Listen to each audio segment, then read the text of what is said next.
Saudi আরবের ফুটপাতগুলো দেখেন কত সুন্দর ক্লিয়ার। মানুষ যে রাস্তা রাস্তা দিয়ে হাঁটবে এটা কিন্তু একদম দেখেন ক্লিয়ার। আর গাড়িগুলো কত সুন্দর করে সিরিয়ালভাবে পার্কিং করা।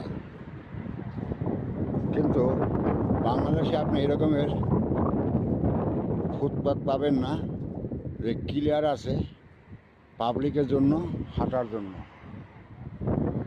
এই যে দেখেন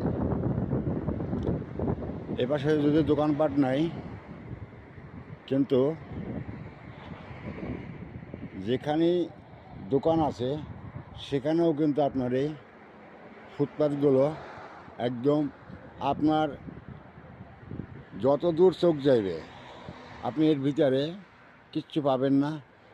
কারণ সৌদি আরবে ফুটপাতের উপরে কিছু রাখা একদম নিষেধ।